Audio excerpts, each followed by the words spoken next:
Assalamualaikum warahmatullahi wabarakatuh.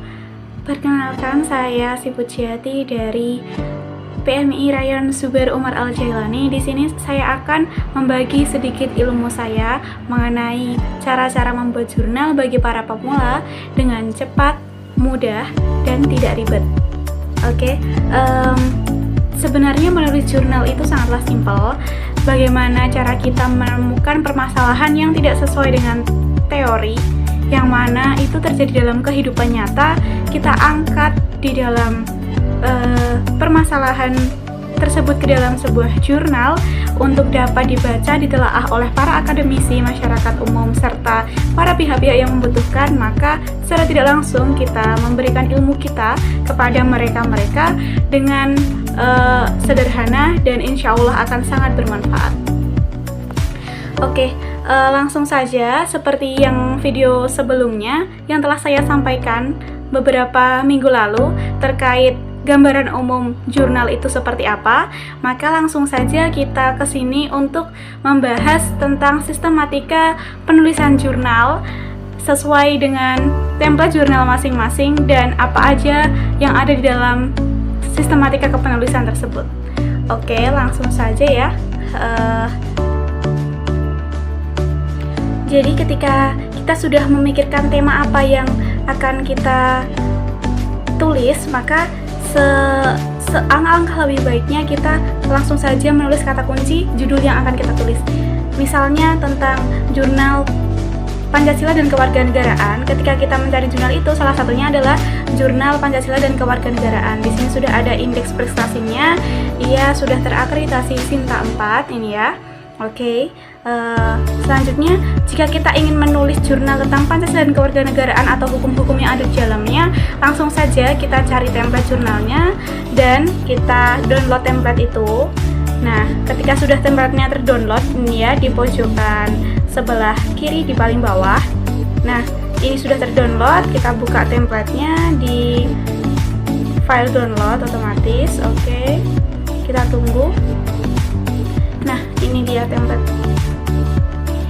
Ketika kita sudah mendownload template, yang harus kita lakukan adalah menulis isi-isi apa aja yang harus kita tuangkan di dalam jurnal tersebut, mulai dari abstrak, pendahuluan, metode apa yang kita gunakan, rumusan-rumusan masalah seperti apa yang akan kita bedah di dalamnya, kemudian juga tak lupa kerangka teoritis, kemudian ada juga seperti isu-isu yang ada di dalam masyarakat, ketimpangan antara teori dengan kenyataan yang kita kupas dalam satu buah tulisan yang terstruktur dan sistematis.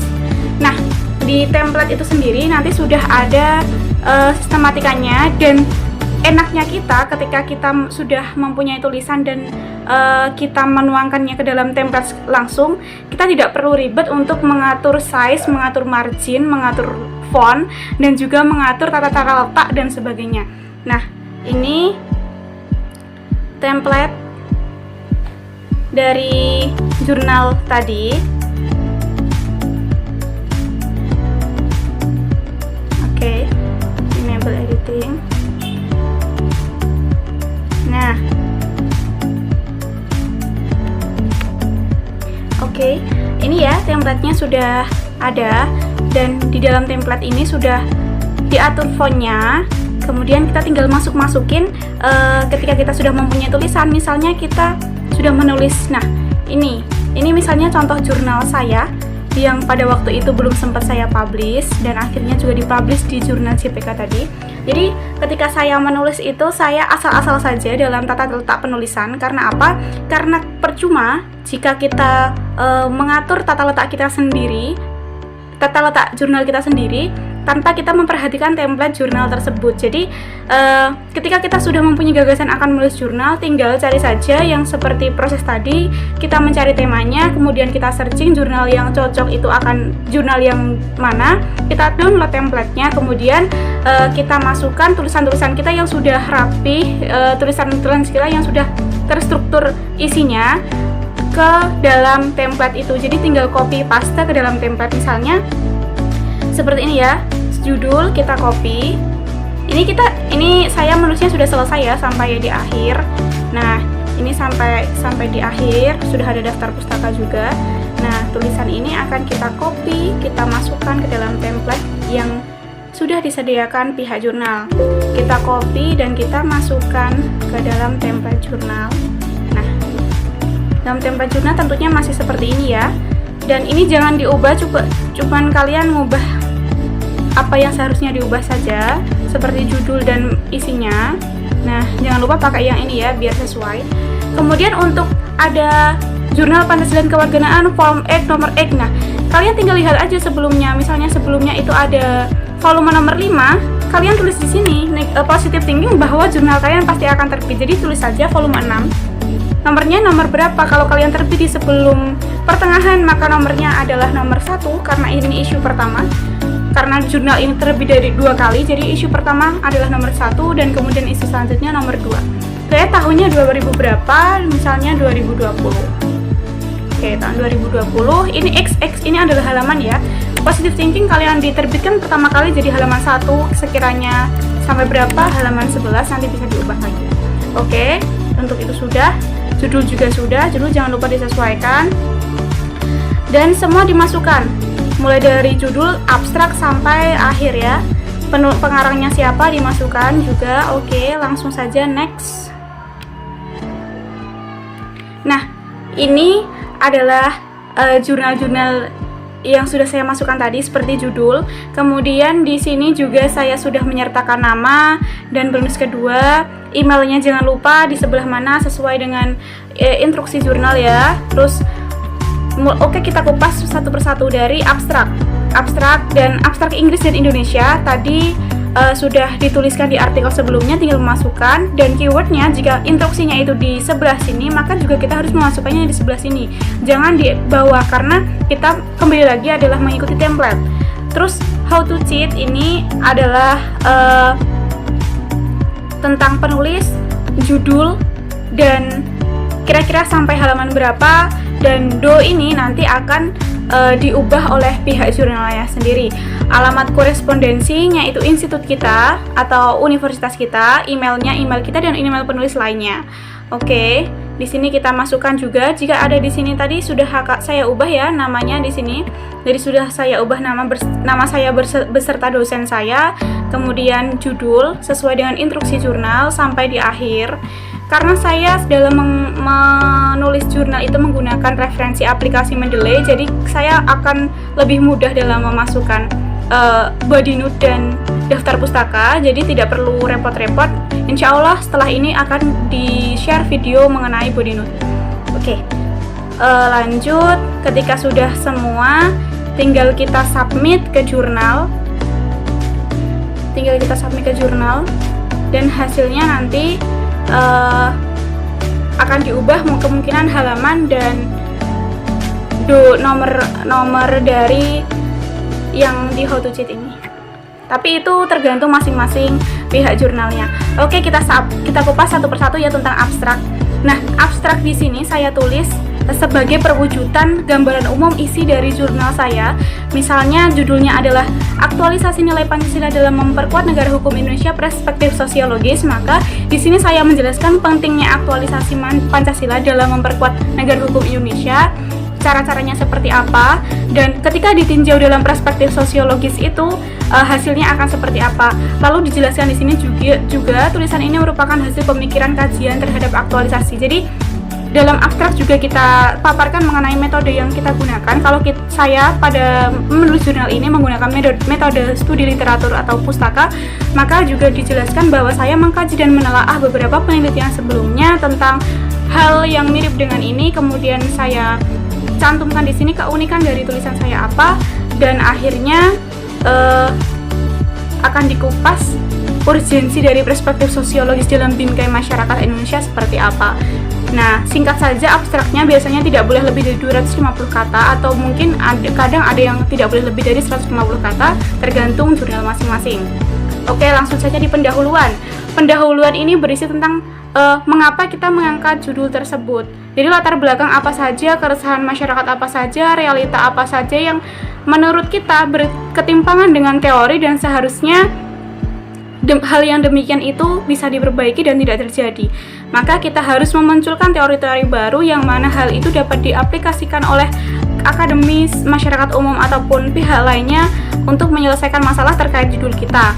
Nah, di dalam kalau menurut jurnal yang saya ingin terbitkan itu, di dalam pendahuluan sudah ada metode, tujuan, dan rumusan. Jadi dalam pendahuluan itu sudah ada latar belakang, sudah ada rumusannya, sudah ada tujuannya, sudah ada metode penulisannya seperti apa. Nah, seperti itu ya. Oh, maaf, maksud saya studi yang digunakan, mestinya studi normatif atau studi apa. Kemudian untuk metode ini yang saya jelaskan di awal di abstrak bahwa saya menggunakan library research. Nah, library research ini penelitian dengan menggunakan studi pustaka, membaca-baca buku penelitian sebelumnya, dan kemudian saya rangkum jadi satu sesuai judul dan tema saya. Kemudian saya kupas keunikan yang ada di situ dan bisa diselesaikan di dalam jurnal saya. Dan hasil dan pembahasannya itu mulai dari umum ke khusus. Jadi modelnya kita menjelaskan tentang makna-makna yang sifatnya mendasar, kemudian lanjut kepada makna-makna yang lebih umum, kita kerucutan kepada pembahasan yang lebih detail tapi masih per sub-subsistem. Kemudian kita kupas lagi sampai kepada perspektif sosiologis itu seperti apa, karena di sini di dalam tulisan ini saya menjelaskan gambaran global mengenai aktualisasi nilai Pancasila. Nilai-nilai Pancasila saya kupas satu persatu. Kemudian dalam mempertahankan negara hukum yang seperti apa yang harus dipertahankan di dalam Indonesia.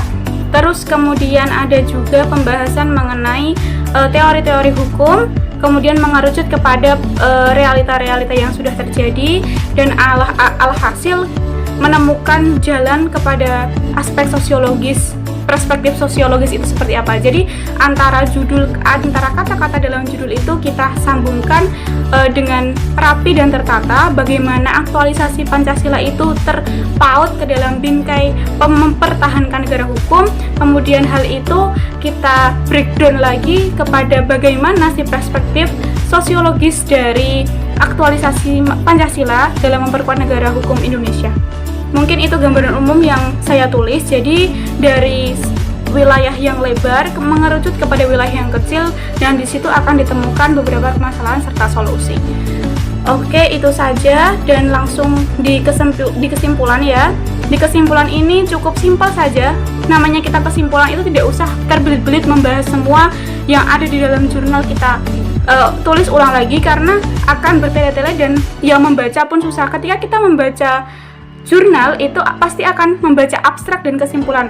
Ketika kita membaca abstrak, kita tahu jurnal itu membahas tentang apa dan bagaimana. Dan ketika kita langsung ke bawah menuju ke kesimpulan, kita sudah dapat mengetahui jawaban dari judul tersebut.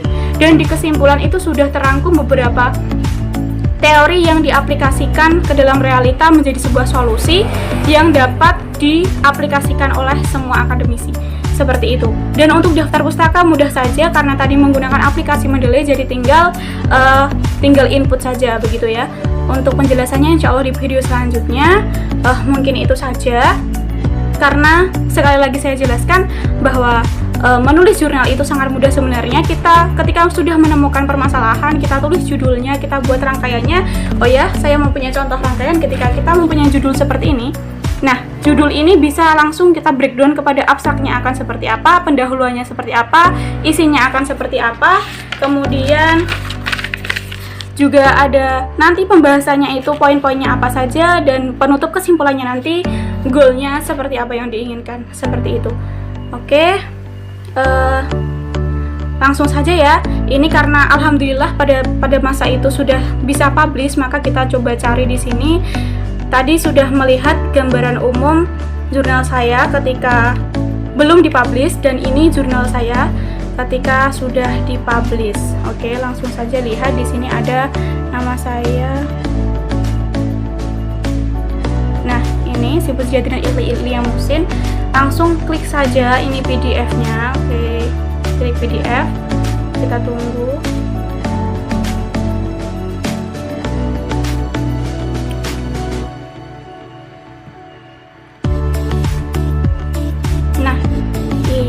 Nah, ini dia. Yang semula saya ini halamannya tadi ada 1 sampai 11, tapi di sini diubah menjadi 13 sampai 22. Ini artinya saya berada di urutan kedua dari halaman, dari cover halaman, seperti itu ya. Ibaratnya kalau ini hard file itu saya di urutan kedua. Oke, langsung saja. Ini untuk penulisan tadi yang sudah saya input seperti ini masih sama ya. Dan ini otomatis halaman di sini juga berubah, DOI-nya juga berubah. Terus kemudian insya Allah hanya itu saja sih yang berubah. Dan ini tata penulisannya juga kurang lebih seperti ini, sama seperti saya ketika memasukkan tulisan yang amburadul tadi ke dalam template, hasilnya akan rapi seperti ini. Jadi bagi sahabat-sahabat semuanya tidak usah melulu berbelit-belit mencari sistematika penulisan jurnal tata letak yang benar, karena pada akhirnya tulisan kalian harus menyesuaikan dengan template. Alangkah lebih baiknya kalian menulis semuanya dulu dengan benar sampai kepada daftar pustaka, kemudian dimasukkan ke dalam template, kemudian disubmit dan diupload. Insya Allah akan mempermudah sahabat-sahabat semuanya dalam menulis jurnal. Mungkin itu penjelasan dari saya. Kurang lebihnya saya mohon maaf yang sebesar-besarnya. Semoga artikel ini dapat bermanfaat bagi sahabat-sahabat semuanya. Wassalamualaikum warahmatullahi wabarakatuh.